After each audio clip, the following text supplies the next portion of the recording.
여러분 옆에 있는 지체들에게 잠깐 인사 한번 할까요? 참 잘 오셨습니다.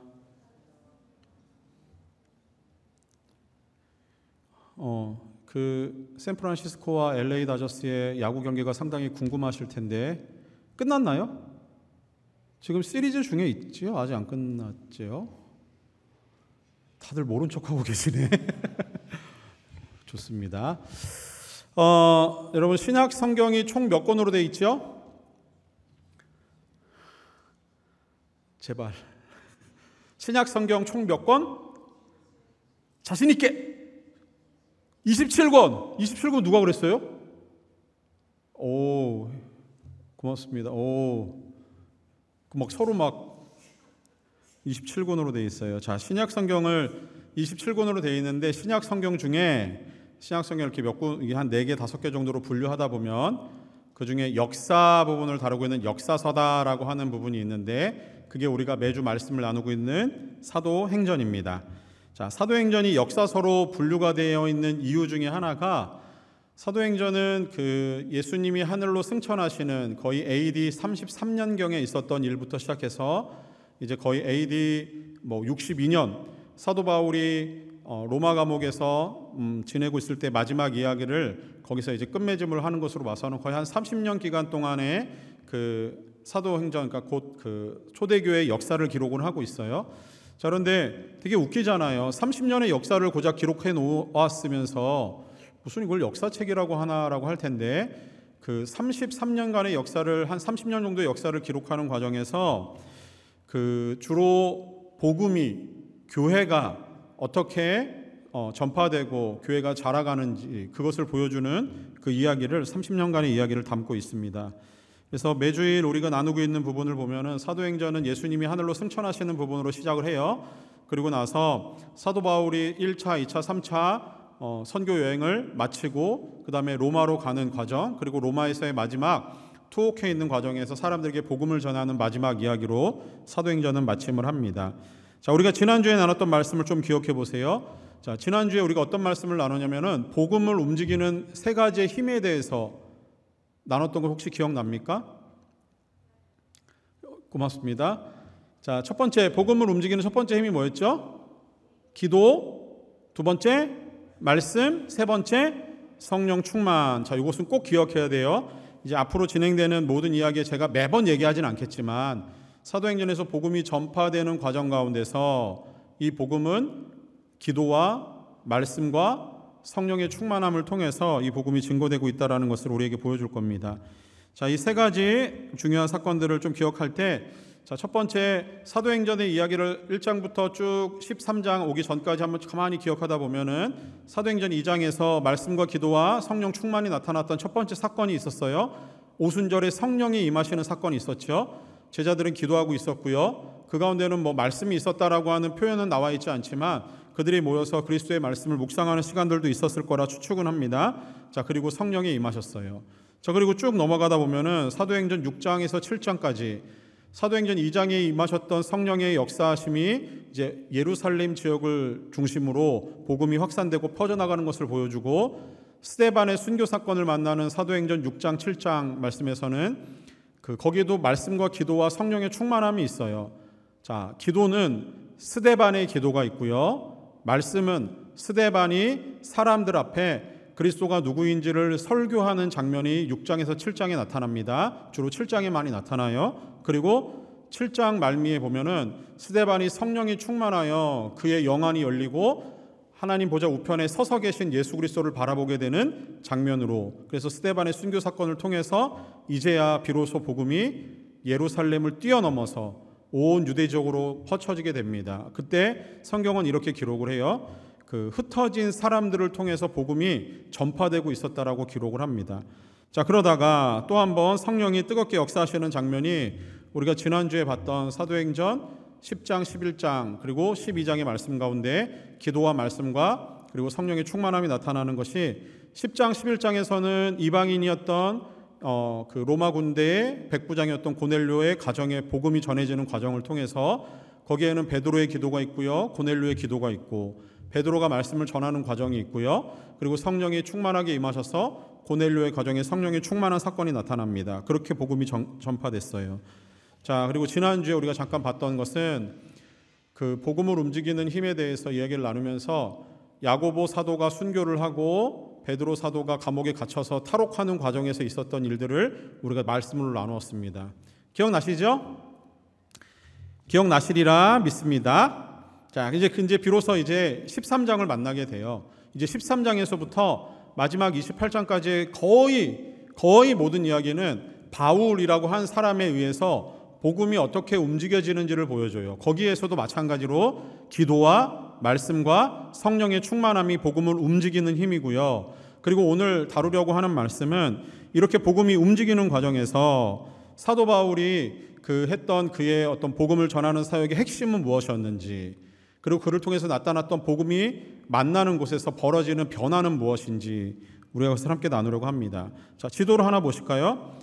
자, 이제 13장부터는 본격적으로 사도 바울이라고 하는 사람이 복음을 움직이는 과정을 나오는데 여러분이 보시기에 오른쪽 끝부분, 오른쪽 하단에 있는 거기가 예루살렘이고요. 그리고 중앙에서 약간 위쪽에 있는, 왼쪽 위쪽에 있는 그 부분까지 거기가 데살로니가 베레아라고 하는 곳이고, 그래서 여기는 투르키예, 지금의 투르키예와 그리스 그러니까 유럽과 아시아가 만나서 연결되어지는 부분. 그래서 복음은 예루살렘을 중심으로 아시아에서 시작을 했지만 결국에는 투르키예 땅을 지나서 유럽 땅 그리스로 넘어가서 사도 바울이 거기서 복음을 전하고 다시 예루살렘으로 돌아오는 과정을 1차, 2차, 3차에 3번에 걸쳐서 이 과정을 우리가 말씀을 보게 될 겁니다. 자, 이 과정에서 사도 바울의 기도와 말씀 선포, 그리고 성령의 강력한 임재하심이 거기에 충만하게 역사하시는 능력을 통해서 사도 바울이 복음을 전파하는 현장을 우리가 만나게 돼요. 자, 여러분에게 나눠드린 주보의 간지가 있지요. 거기에 보면은 오늘은 우리가 3가지의 아웃라인을 가지고 함께 말씀을 좀 묵상하려고 합니다. 첫 번째는 사도행전 13장 이후에 나오는 바울이란 사람에 대해서 그 사람이 도대체 어떤 사람이었는지 먼저 볼 거고요. 두 번째는 그가 전한 복음의 내용이 무엇이었는지, 그리고 세 번째는 복음에 그렇게 해서 듣고 반응하는 사람들의 변화는 무엇이었는지, 이 3가지입니다. 첫 번째, 바울은 누구인가? 바울은 두 가지로 나눠서 볼 수 있어요. 첫 번째는 회심하기 전과 회심한 후의 바울이 달라요. 회심하기 전의 바울은 어떤 사람이었는가? 바울은 그의 인생 가운데서 예수 그리스도를 만나는 시점과 만나는 시점을 통해서 이전과 이후가 완전히 달라진 사람이에요. 빌립보서 3장 5절에서 6절 말씀, 자, 이거 한번 같이 읽어볼게요. 준비 시작. 나는 8일 만에 할례를 받고 이스라엘 족속이요 베냐민 지파요 히브리인 중에 히브리인이요 율법으로는 바리새인이요 열심으로는 교회를 박해하고 율법의 의로는 흠이 없는 자라. 이게 사도 바울이 예수님을 만나기 이전에 자기는 그런 사람이었다라고 설명하는 대목입니다. 잠깐 띄워줘 보실래요? 자, 거기에 보면은 태어난 지 8일 만에 할례를 받았다라고 하는 것은 히브리 사람, 그러니까 유대인들은 태어나자마자 8일 만에 할례를 받아요. 이유는 아브라함과 하나님 맺은 언약 때문에 그래요. 자, 이것을 할례를 받았다라고 하는 것은 나는 유대인이다라는 거예요. 그 중에 이스라엘의 족속이요 베냐민 지파고, 그러니까 혈통에 있는 가문이고 히브리인 중에 히브리인이에요. 근데 여기 중요한 거, 율법으로는 바리새인이었대요. 자, 율법으로는 바리새인이었다라고 하는 이 부분이 뭐냐면은 당시에 바리새인은 율법과 그 구약 성경에 나오는 모든 계명을 그냥 해석하고 그것을 삶에 적용하는 데 그치는 사람들이 아니라, 이 사람들은 율법과 계명을 자신의 모든 삶에 적용하면서 실천하는 사람들이에요. 지금으로 말하자면은 바리새인들은 실천을 강조하는, 율법의 실천을 강조하는 사람들입니다.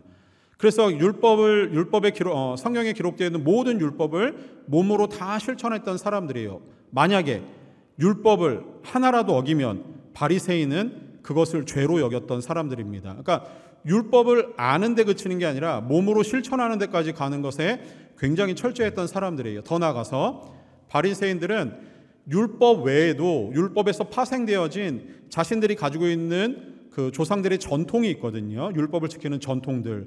이 전통도 하나도 빠짐없이 다 지키는 사람들이었어요. 예를 들어서 주일날 예배드리기 위해서 내가 주일날 움직일 수 있는 거리가 예를 들어서입니다. 1마리다라고 하면은 이 사람들은 주일날 1마일 안에서만 움직여야 되는 거예요. 근데 자기가 사는 집이 3마일 떨어져 있어, 교회까지 가기에.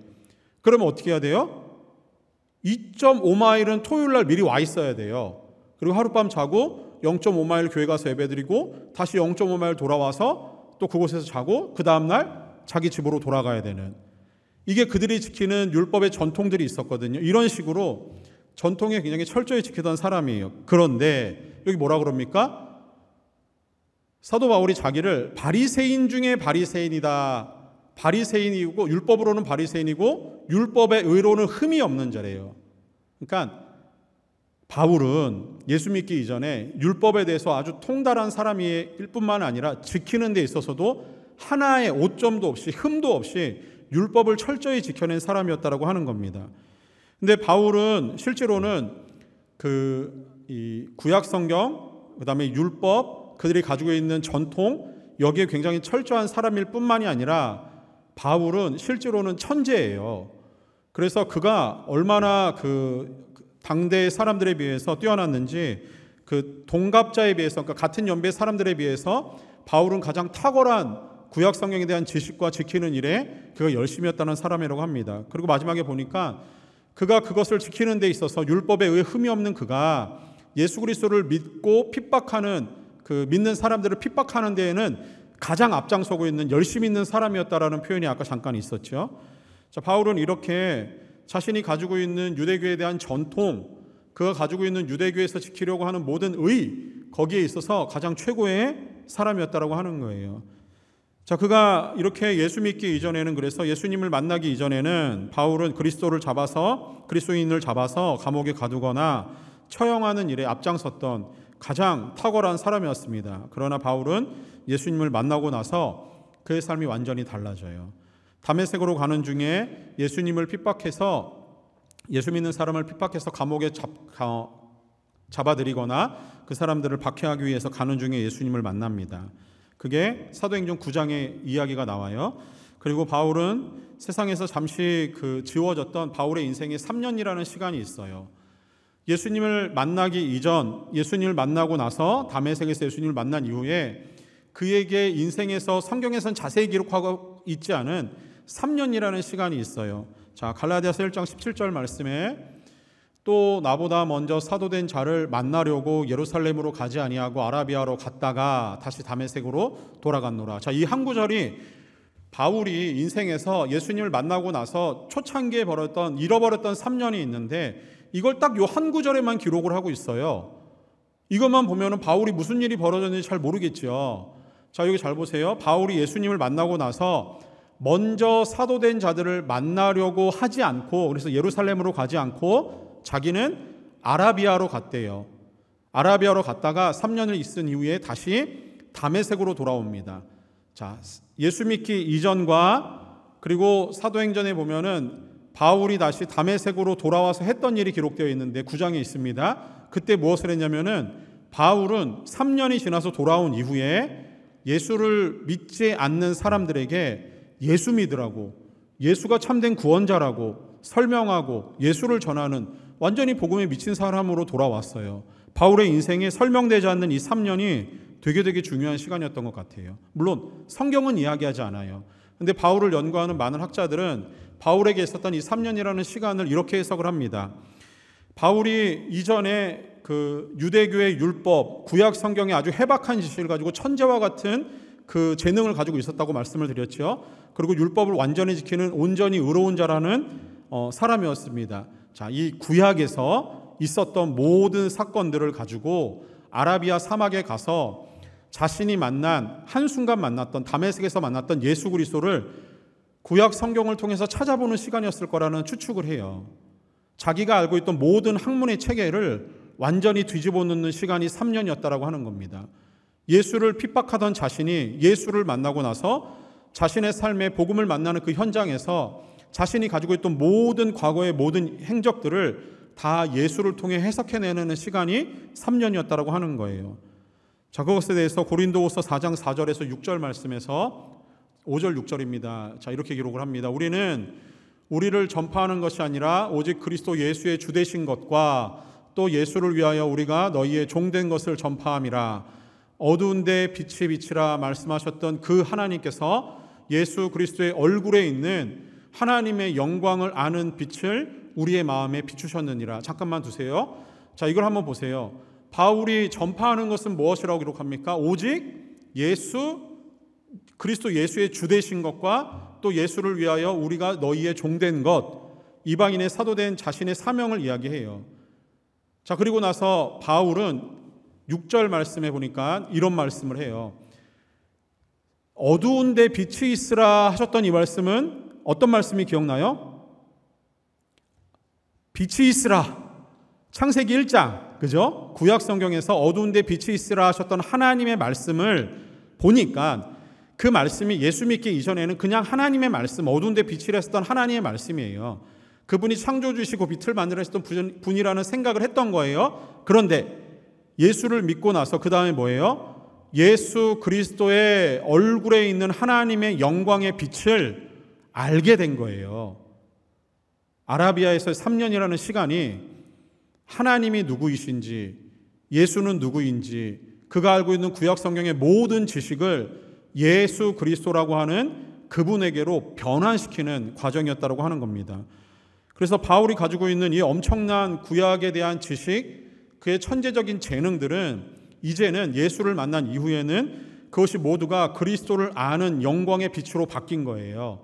그리고 나서 그는 이제는 그의 남은 모든 삶을 예수를 위해서 살다가 예수를 위해서 죽기로 마음을 먹었습니다. 빌립보서 3장 7절에서 8절에 사도 바울은 이런 고백을 합니다. 우리 같이 한번 읽어볼게요. 시작. 그러나 무엇이든지 내게 유익하던 것을 내가 그리스도를 위하여 다 해로 여길 뿐더러 또한 모든 것을 해로 여김은 내 주 그리스도 예수를 아는 지식이 가장 고상하기 때문이라. 내가 그를 위하여 모든 것을 잃어버리고 배설물로 여김은 그리스도를 얻고라는 거예요. 잠깐만 띄어놔 보세요. 여기서도 마찬가지 고백을 하는 거예요. 예수 믿기 이전에 자신이 알고 있던 모든 것들, 아까 우리가 그 빌립보서 3장 말씀에서 잠깐 봤던 것처럼 나는 히브리인이고 나는 율법의 완전한 자고 율법의 의로는 흠없는 자고 막 이런 얘기를 했잖아요. 자신이 예수 믿기 이전에 알고 있던 모든 것들은 예수를 아는 지식이 가장 귀하고 고상하다는 것을 깨닫고 나서는 그 모든 것들은 다 배설물처럼 여겼다라는 거예요. 귀하지 않은 거예요. 하찮은 거예요. 예수를 아는 지식에 비해서 자신이 가지고 있던 구약에 대한 모든 지식들은 아무것도 아니었다라고 하는 거예요. 자, 이 과정을 조금 이해하다 보니까 바울이라는 사람이 그의 삶에서 예수라고 하는 아주 중심된 사건을 만나고 나서 예수를 만나기 전과 만난 이후에 그의 삶이 완전히 달라져 있는 모습을 우리가 보게 됩니다. 그리스도를 핍박하던 사람이 이제는 그리스도를 전하는 사람으로 변화되어서 바울은 유대인들에게 복음을 전하는 일을 시작하였고, 바울의 변화를 보면서 유대인들은 유대교의 가장 큰 핍박이 이제 사도 바울임을 그들은 직감을 하고 그들을 핍박하기 시작합니다. 그래서 사도 바울에 있어서 그는 누구인가 회심하기 전과 후 그 부분에 오늘 나눠드린 보시면은 예수 믿는 사람을 핍박하던 사람이 예수를 전하는 일꾼이 되었다라고 하는 거예요. 이게 사도 바울의 가장 극적인 변화입니다. 자, 예수를 믿는 사람이 되어서 예수를 전하는 일꾼이 되고 나서, 그리고 나서 사도 바울이 이제 예수를 믿는 사람, 예수 믿지 않는 사람들에게 전도하는 일들이 생겼어요. 그의 바울의 전도 전략이 나오는데, 본문을 그 나눠드린 간제를 보시면은 바울은 유대교 회당을 중심으로 복음을 전했고요, 또 유대인을 중심으로 복음을 전합니다. 자, 그것이 나중에 차츰차츰 이방인을 중심으로 복음을 전하게 되는 이야기가 나와요. 회심한 바울이 처음에 택한 것의 전도 전략은 유대교의 회당을 중심으로 유대인들에게 복음을 전하는 거였어요. 바울은 자신이 3년 동안 구약을 연구하고 그 속에서 예수 그리스도를 발견하게 된 것이 마음으로 굉장히 기뻤던 것 같아요. 그리스도를 아는 지식이 가장 고상하다라는 것을 깨닫고 나서 그는 여전히 구약의 그 어둠 가운데 갇혀있는 그 사람들에게 자신이 깨달은 그 진리를 설명하고 싶었던 것 같습니다. 그 기쁘고 즐거운 일들을 자신의 동족인 유대인들을 찾아가서 전하기 시작해요. 그래서 바울은 예수의 사람으로 살다가 죽기로 작정하고 나서는 복음을 전하는 그 처음 타겟으로 유대인들을 택하게 돼요. 이유는 너무 간단하죠. 그가 유대인이었기 때문에, 그리고 자신이 유대교에 깊이 심취해 있었고 유대교에 대한 모든 지식을 다 통달해 있는 상황이었기 때문에 그것을 가지고 자신이 깨달은 예수 그리스도가 누군지를 설명하는 게 너무 자연스럽고 편한 거예요. 그리고 그가 만났던 예수 그리스도는 자신에 있어서 가장 소중한 가치였기 때문에 그의 동족들에게 전하고 싶은 마음이 있었던 겁니다. 자, 그래서 복음을 전하러 갈 때 처음에는 사도 바울은 유대인들이 모일 만한 회당으로 찾아가요. 그리고 오늘 본문의 말씀을 읽다가 느끼신 부분이 있을지 모르겠는데, 회당에서는 랍비가 먼저 이렇게 하나님 말씀을 전하고 나서 그 다음에 더 할 말이 있는 사람을 기회를 줘서 말씀을 전할 수 있는 기회를 준대요. 사도 바울이 그 시간을 이용해서 복음을 전하는 일을 했었습니다. 이렇게 사도 바울은 기회가 생길 때마다 유대교 회당을 찾아가고 유대인들에게 복음을 전했어요. 그런데 유대인들이 사도 바울을 가장 큰 대적자로 생각을 하고 나서는 사도 바울은 유대인에게도 복음을 전하지만 이제 그의 주된 복음의 타켓은 이방인에게로 복음을 전하는 일들을 감당하게 됩니다. 그러면서 자신을 부르신 하나님의 사명은, 하나님은 자신을 이방인의 사도로 부르셨다라고 확신을 가지고 이방인들에게 복음을 전하는 일로 그는 완전한 삶의 헌신을 합니다. 자, 두 번째 아웃라인을 보시면은, 그럼 바울이 전한 복음의 두 가지 핵심 내용이 무엇인가? 바울은 오늘 우리가 읽지는 않았지만 13장 내용 가운데 보면은 사도 바울이 유대인들 앞에서 복음을 전하는 내용이 잠깐 나와요. 여러분, 사도행전 13장, 14장 읽는 게 숙제였는데 읽으셨죠? 아우, 역시 감사합니다. 이게 선생님은 항상 이렇게 쪼아야 돼요. 다음 주에는 몇 장이에요? 14장 읽는 건데 14장까지 읽으신 분은 복습하는 마음으로 14장을 한 번 더 읽으시고, 아직 안 읽은 분들은 이번 주에는 한 장 읽는 거 내가 한번 해보겠다라는 마음으로 읽어보세요. 자, 사도행전의 이제 13장에서부터 13장에 사도 바울이 안디옥 교회 파송을 받아서 1차로 이방인 지역에 나가서 복음을 전하기 시작합니다. 자, 지도를 하나 보실까요? 1차 복음을 전하기 위해서 움직였던 사도 바울의 여정인데요. 안디옥, 여러분이 보시기에 오른쪽에 있는 안디옥에서 이제 출발을 해요. 여기는 우리가 사도행전 12장에서 그리스도인이라 처음이라 불렸던 바로 사도 바울의 모교와 같은 안디옥, 바나바와 함께 출발합니다. 그리고 어디로 먼저 갔냐면요, 키프로스 섬으로 가요. 구브로에 가서 거기서 예수를 전하고, 그 다음에 배를 타고 갔다가 또 배를 타고 버가라는 곳에 들어갔다가 위쪽으로 쭉 올라가서 비시디아, 안디옥, 이고니온, 루스드라, 더베까지 가요. 그리고 다시 거꾸로 돌아 나와요. 루스드라, 이고니온, 비시디아, 안디옥으로 가서 버가로 나왔다가 배 타기 위해서 아달리아로 갔다가 거기서 배를 타고 안디옥으로 바로 이동을 합니다. 예루살렘으로 돌아와서 예루살렘 교회에 1차 선교 여행을 했던 것에 대한 보고를 하는 장면이 나중에 우리가 만나게 될 거예요. 자, 이것을 보면서 오늘 우리가 보려고 하는 사건은 저 제일 위에 있는 비시디아 안디옥에서 있었던 일입니다. 사도 바울이 비시디아 안디옥에 가서 이제 복음을 전하는데, 사도 바울이 전한 복음의 내용 핵심은 두 가지였어요. 첫 번째 아웃라인을 보시면은, 구원은 하나님의 주권적 역사에 의해서 주권적인 선택에 의해서 시작되었다라는 이야기를 먼저 합니다. 이걸 여러분 잘 기억해 놓으세요. 오늘 설교 마지막 부분의 적용은 이 복음의 핵심적인 두 가지 내용을 가지고 적용을 할 건데요. 첫 번째는 구원은 하나님의 주권적인 선택에 의해서 시작되었다라고 하는 거예요. 우리가 읽지는 않았지만 13장 17절 말씀에 보면은, 이스라엘 백성의 하나님이 우리 조상들을 택하시고라고 하면서 사도 바울이 유대인들에게 이 자신의 설교의 가장 첫 문장을, 하나님은 이스라엘 백성의 하나님, 우리 조상들을 택하셨다라고 하는 것으로 시작을 합니다. 하나님은 구원하시기 위해서 택하셨어요. 유대인의 정체성, 유대인의 민족적인 정체성은 하나님의 택함을 받은 하나님의 사람들이었다라고 하는 거예요. 하나님은 택하셨는데 택하신 그들과 하나님은 약속을 하셨어요. 하나님의 약속의 절정이 예수 그리스도를 통해서 나타납니다.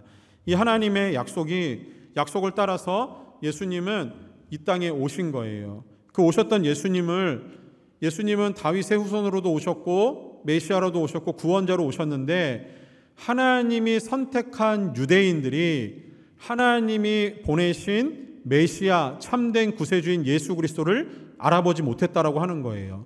그래서 예수를 십자가에 달려 죽이게 된 장본인들이 바로 그들이었다고 합니다. 본문에 13장 27절 말씀에 이렇게 기록을 해요. 바울이 설교하는 부분에서 예루살렘에 사는 자들과 그들 관리들이 예수와 및 안식일마다 외우는 바 선지자들의 일을 알지 못함으로 예수를 정죄하여 선지자들이 말을 응하게 하였도다라는 거예요. 자, 선지자들, 구약의 선지자들이 했던 말이 예수는 하나님으로 참된 구원자이시다라고 하는 것을 유대인들이 잘 몰랐다라고 하는 거예요. 그래서 예수를 정죄해서 선지자들이 말했던 것처럼 예수를 십자가에 못 박아 죽게 했다라고 하는 구약의 선지자들의 말은 그대로 응하여졌다라고 하는 것을 이야기합니다. 결국 유대인들은 어떤 의미냐면은 하나님이 선택한 민족이었고 하나님이 약속해서 선택했는데 그들은 예수를 알아보지 못해서 하나님의 약속을 온전히 이행하지 못했다라고 하는 거예요. 예수를 죽이게 되는, 예수를 알아보지 못하는 무지한 자들이 유대인 바로 너희들이다라고 지적을 하는 거죠. 그래서 하나님의 선택에 대해서 사도 바울은 가장 먼저 이야기를 하는 겁니다. 에베소서 1장 4절과 5절 말씀에서 사도 바울은 이런 말씀을 해요. 곧 창세전에 그리스도 안에서 우리를 택하사 우리로 사랑 안에서 그 앞에 거룩하고 흠이 없게 하시려고 그 기쁘신 뜻대로 우리를 예정하사 예수 그리스도로 말미암아 자기의 아들들이 되게 하셨으니. 자, 사도 바울이 바라보는 하나님의 선택에 대해서 에베소서 1장 4절 5절 말씀에서 이렇게 얘기하는데, 자, 여기서 핵심이 되는 세 가지 포인트가 있어요. 자, 먼저 하나님의 선택은 4절 첫 부분에 나오는 창세 전에 하나님이 우리를 선택했다라고 하는 거예요. 그런데 중요한 게 그리스도 안에서 택하셨다라고 하는 거예요. 이 말을 조금 순서대로 해보면 하나님은 창세 전에 그리스도 안에 있는 자들을 택하시려고 하나님은 이미 마음을 먹은 거예요. 그래, 하나님의 선택은 창세 전에, 세상이 만들어지기 이전에, 우리가 존재하기 이전에 하나님은 그리스도 안에 있을 자들을 택하신 거예요. 자, 하나님이 우리가 존재하기 전부터 우리를 택하셨다라고 하는 것은 어떤 의미냐? 하나님은 우리의 상태와 우리의 조건을 보지 않으신다라고 하는 거예요. 내가 착한 일을 많이 했기 때문에, 내가 하나님 앞에 선택받을 만한 자격과 조건을 갖추고 있기 때문에 하나님이 나를 택하신 게 아니라, 하나님은 나의 어떤 조건도 보지 않으시고, 하나님은 내가 어떤 상황에 빠져 있는 것도 보지 않으시고, 하나님은 나를 창세 전에, 만드시기 전부터 나를 택하셨다라고 하는 거예요. 여러분이 바로 그런 하나님의 사람들이라고 하는 겁니다. 자, 그런데 하나님이 택하신 목적이 있어요. 아까 에베소서 1장 4절 5절 마지막 부분에 보면은 자기의 아들들이 되게 하시려고 하나님이 선택하셨대요. 제일 마지막 부분에 하나님의 선택은 그들을 선택하셨는데 이유는 하나님의 아들들, 자녀가 되기 위해서 선택하셨다라고 하는 거예요. 그래서 우리를 하나님의 자녀로 삼기 위해서 중간에 보면은 거룩하게 하시고 흠이 없게 하셨다라는 거예요. 자, 다시 얘기해서 하나님의 선택을 받아서 하나님의 자녀인 우리 모두는 하나님의 거룩과 흠이 없는 하나님의 완전한 구원을 받은 사람들이라고 하는 거예요. 달리 얘기해서 하나님의 자녀들은 이 땅을 살아가면서 하나님의 거룩과 흠이 없는 자로 이 땅을 살아가야 돼요. 여러분에게 한번 질문해 볼게요. 여러분 하나님의 거룩을 닮아서 하나님의 거룩과 흠이 없는 자로 이 땅을 살아가고 계신가요? 여기에 아무도 네라고 대답할 수 있는 사람은 없을 거예요. 우리는 우리 자신을 너무 잘 알아요.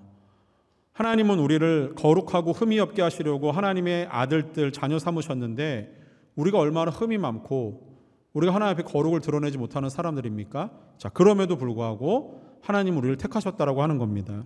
자, 그것에 대한 다른 이야기들은 너무 신학적으로 가니까 여기까지만 할게요. 자, 그런데 하나님이 택하셨는데 이유가 있어요. 왜 하나님이 우리를 택하셨는가? 잠깐 다시 한번 에베소서 1장 띄워줘 보실래요? 4절에서 5절 말씀해 보니까 거기에 5절 첫 부분에 보세요. 하나님의 기쁘신 뜻이 있기 때문에 우리를 예정하사 택하신 거예요. 하나님의 기쁘신 뜻을 위해서 하나님이 택하셨어요. 하나님의 뜻, 그것이 하나님이 선택한, 그래서 거룩하고 흠이 없게 하시려는 여러분들에게 하나님의 뜻이 있는 거예요. 그 하나님의 뜻은 하나님이 기쁘신 뜻이에요. 내 뜻, 내가 원하는 것, 내가 살아가는 나의 삶이 아니라 하나님의 선택을 받은 사람들은 하나님의 기쁘신 뜻을 위해서 하나님이 선택했다라고 하는 거예요.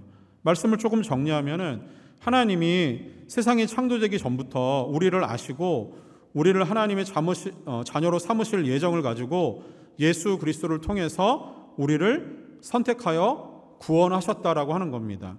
그리고 우리를 하나님이 기뻐하시는 하나님의 뜻을 위해서 일하도록 하나님은 우리를 불러내신 거예요. 그래서 우리는 여기에 앉아서 예배드리고 여기서 하나님을 찬양하고 하는 이 모든 일들이 하나님이 기쁘신 뜻을 위해서 우리는 지금 이 자리에 있는 겁니다. 여러분을 향한 하나님의 선택은 전적인 하나님의 주권, 하나님의 능력, 하나님에 의해서 벌어진 일이에요. 우리의 자격과 공로가 아니고 우리의 선택과 결정이 아니라 하나님이 하신 일입니다. 그래서 우리는 하나님의 주권적인 역사 앞에 우리를 택하신 하나님을 향해서 이것은 다 하나님의 은혜이고 하나님의 선물이라고 이야기합니다. 두 번째, 사도 바울이 전한 복음의 핵심적인 두 번째 내용은 바울이 전한 복음의 그 진리는 하나님의 약속을 따라서 이루어졌고 그리고 구원의 역사가 성취되어질 때 하나님은 반드시 그 시대의 그 사람을 통해서 일하신다라고 하는 거예요. 하나님은 하나님이 선택한 사람을 통해서 하나님의 약속, 하나님의 기쁘신 뜻을 항상 이어가세요. 하나님의 뜻을 이어가시는 데 있어서 하나님은 그 시대에 그 사람을 하나님이 사용하시는 거예요. 바울은 이스라엘의 역사를 통해서 하나님의 구원의 역사를 짚어나갑니다. 이런 하나님의 그 구원의 역사는 하나님의 약속을 따라서 진행되고 있는 것을 알 수 있어요. 이렇게 하나님의 약속은 성취되어지는, 반드시 이루어지게 될 것임을 우리는 알아요. 그렇게 하나님은 성취되어질 약속을 향해서 하나님은 일하고 계시는 거예요. 그리고 그 절정이 예수 그리스도이심을 사도 바울은 깨닫게 됩니다. 자, 여기서 하나님은 말씀하시고 말씀하신 그것은 약속이 되고 그 약속은 반드시 이루어지게 돼요. 하나님의 말씀, 하나님의 약속은 거룩하시고 영원하시고 또 전능하신 하나님에 의해서 사람들에게 주어지는 거예요. 하나님은 하나님의 성품을 따라서 사람들과 약속을 하세요. 그래서 하나님의 약속은 거룩할 뿐만이 아니라 영원합니다. 그래서 하나님의 약속은 끊어지지 않아요. 그런데 희한하죠? 하나님은 그 영원하신 약속을 누구와 맺으시죠? 사람과 맺어요. 이게 아이러니 아닌가요? 영원하신 하나님의 약속이 인간의 자연스러운 죽음이라는 한계가 있는데도 불구하고 이 유한한 인간과 영원의 하나님이 약속을 맺으신다? 근데 이 약속이 영원할 수 있다. 이거 아이러니 아닙니까? 자, 하나님은 영원하시고 그 말씀하신 바를 반드시 이루실 거예요. 영원하신 하나님이 한계가 있는 인간과 약속을 맺으셨다라고 하는 것의 의미가 뭔지 아세요? 이 아이러니를 풀어내기 위해서 가장 중요한 한 가지 핵심이 필요합니다. 하나님은 영원하시지만 약속을 가지고 있는 인간은 유한하다라고 하는 이 아이러니는 이런 의미가 있어요. 하나님이 그 약속을 친히 이루고 계신다라고 하는 거예요. 이해가 되세요? 영원하신 하나님의 약속이 온전히 사람을 통해서 이루어지기 위해서 사용되는 사람은 한계가 있지만 그 약속을 붙들고 계시고 그 약속을 지탱하고 이루어 가시는 분은 하나님이시라고 하는 거예요. 거기에 하나님께서 불러내신 사람이 있고 하나님의 놀라운 계획을 통해서 감당해야 될 일은 하나님이 사람을 통해서 하신다라고 하는 거예요. 그래서 하나님은 오늘 두 번째 단락에서 나오고 있는 것처럼 그 시대에 지어져 있는 한정적인 그 시대에 불러내어진 그 한 사람을 통해서 하나님은 그 시대 사람들을 위해서 일하고 계신다라고 하는 거예요. 저는 지금 산호세 지역의 임마누엘 교회에 있는 여러분들과 함께 하나님이 주시는 이 시대의 이 사명을 감당하고 있는 거예요. 자, 여러분에게 적용하면 뭐예요? 산호세 지역을 살아가고 있는 여러분들은 지금 이 시대에 여러분이 살아가는 삶의 현장에서 하나님이 여러분에게 주신 약속을 가지고 살아가는 사람들이라고 하는 거예요. 여러분의 약속은 여러분의 시대에만 해당되는 거죠. 하나님은 그래서 이 시대에 필요한 사람들이 여러분인 거예요. 여러분을 통해서 하나님은 일하고 계시는 거예요. 사람을 통해서도 또 사람들이 모여있는 공동체를 통해서도 하나님은 하나님의 일을 하고 계신 거예요. 우리는 내가 하고 있는 하나님의 일이 하나님의 영광을 위한 하나님의 기쁘신 뜻이라는 것에 우리의 마음을 두고 살아가야 된다고 하는 겁니다. 우리가 가끔 살아가다 보면은 내 뜻과 하나님의 뜻이 부딪혀요. 그런데 영원하신 하나님의 뜻은 변하지 않습니다. 여러분의 작은 힘, 여러분의 보잘것없는 아주 보잘것없는 재능까지도 하나님은 그 시대, 여러분의 시대를 여러분을 위해서, 하나님의 뜻이 이루어지길 위해서 하나님은 여러분을 사용하고 계신 거예요. 이 일은 산호세 지역에만 일어나는 일이 아니죠. 하나님은 한국에서도 한국을 위해서 지금 그 시대를 위해 하나님이 불러내신 사람들이 그곳에서 일하고 있는 거예요. 마찬가지로 하나님은 여전히 저 멀리 아프리카에서도 복음이 들어가지 않을 것 같은 그 멀리에 있는 그 지역에서도 하나님은 여전히 그 시대에 그 땅의 사람들을 위해서 한 사람을 불러내서 하나님의 역사와 능력으로 하나님의 기쁘신 뜻을 그곳에서 펼치고 계신다라고 하는 거죠. 이렇게 장엄하게 펼쳐진, 온 세상에 펼쳐진 하나님의 뜻이 온전히 하나로 모아지는 그때가 언제냐? 예수 그리스도가 다시 오시는 그때예요. 그때야말로 비로소 하나님의 완전하신 기쁘신 뜻이 온전히 이루어지는 시간입니다. 그때를 향해서 우리는 지금 이곳에서 여러분에게 주어지는 삶의 현장을 살아가고 있는 하나님의 기쁘신 뜻을 감당하는 사람들이라고 하는 거예요. 우리가 이것을 잊지 않았으면 좋겠습니다. 자, 첫 번째는 뭐였습니까? 복음의, 사도 바울이 전하는 복음의 핵심 첫 번째는 하나님은 하나님의 주권을 따라서 우리를 불러내셨다. 하나님의 역사라 그랬죠. 주권적인 역사였어요. 선택은. 두 번째는 그 불러낸 하나님의 주권에 의해서 불러내진 하나님의 선택을 받은 사람들은 지금 이 시대에 하나님의 기쁘신 뜻을 향해서 하나님이 사용하시는 사람들이라고 하는 거예요. 결론입니다. 세 번째는 결론이에요. 자, 그러면 복음을 만나면 일어나는 두 가지 반응과 삶의 변화예요. 복음에 대한 수용과 거부와 수용입니다. 자, 이렇게 하나님의 주권적인 능력으로 일꾼을 선택하시고 부르셔서 하나님이 전하신 기쁘신 뜻을 위해서 하나님이 능력을 주시고 사용을 하세요. 이 복음을 듣고 반응하는 사람들은 항상 두 부류입니다. 복음을 전파되는 곳에는 언제나 그것을 거부하는 세력이 있어요. 오늘 말씀에 보면은 유대인들은 하나님의 말씀을 거부하는 사람들이었어요. 자, 반대로 하나님의 말씀을 수용하는 사람들도 있죠.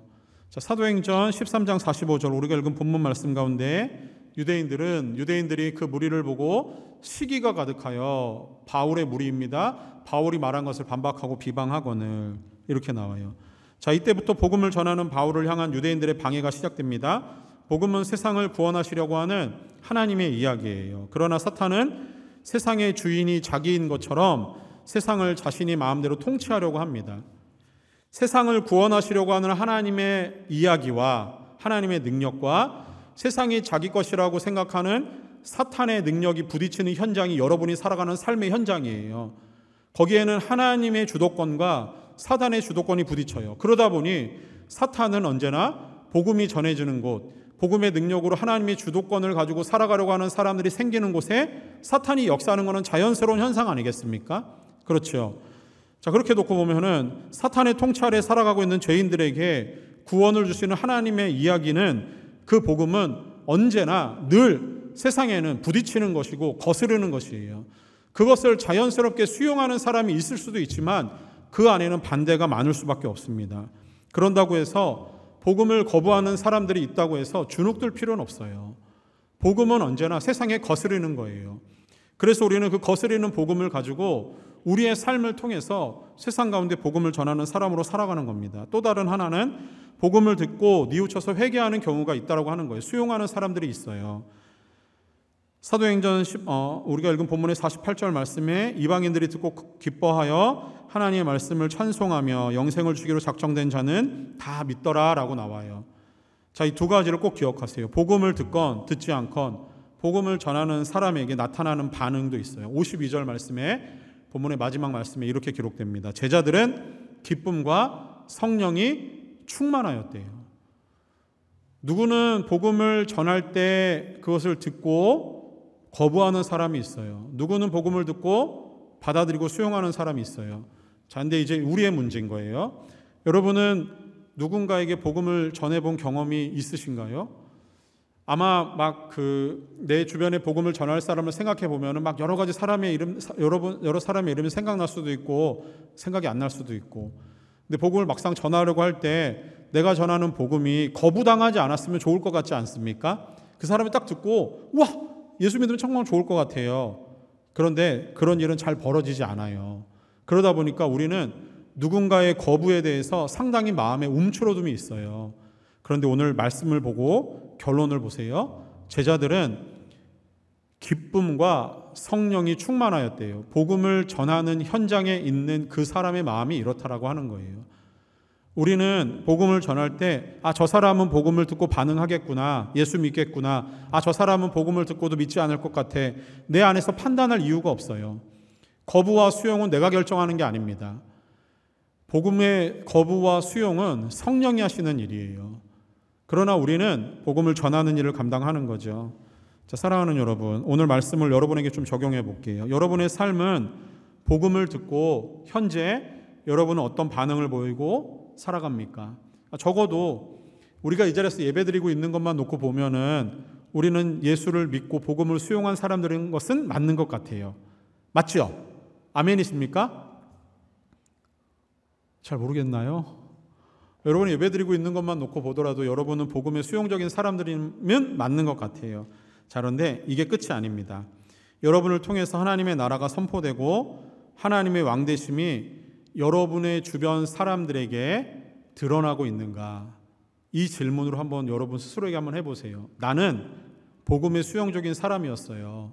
그래서 나는 하나님을 예배하고 있어요. 그러면 내가 가지고 있는 복음이 나의 삶을 통해서 하나님의 기쁘신 뜻대로 사용되고 있는가? 어떻습니까? 여러분 주변이 예수 믿는 여러분으로 인해서 여러분의 주변의 사람들이 복음에 젖어들고 스며들고 있는 그런 사람들과 분위기로 바뀌고 있나요? 아니면은 복음을 가지고 살아가는 여러분의 주변은 여전히 복음에 대해서 적대적이고 복음을 받아들이지 못하고 심지어 복음을 방해하고 핍박하는 그런 현장을 여러분이 살아가고 계신가요? 사랑하는 여러분, 복음을 만난 사람들은 언제나 그 마음에 복음의 능력으로 인해서 변화된 삶을 살아가게 되어 있습니다. 복음은 한 사람의 삶을 하나님의 기쁘신 뜻으로 맞추며 살아갈 수 있게 하는 능력이에요. 여러분이 복음을 받아들이고 복음의 수용적인 사람이라고 한다면은 여러분의 삶은 기도와 말씀과 성령 충만함이 항상 따라와야 돼요. 그것이 여러분의 복음을 가지고 살아가는 데 있어서 여러분을 살게 하는 힘입니다. 하나같이 우리가 주어져 있는 이 삶, 이 시대, 지금 여러분이 살아가고 있는 모든 삶의 현장은 하나님이 여러분을 그곳에 보내신 하나님의 특별한 의도와 하나님의 기쁘신 뜻이 있기 때문에 여러분을 그곳에 보내신 거예요.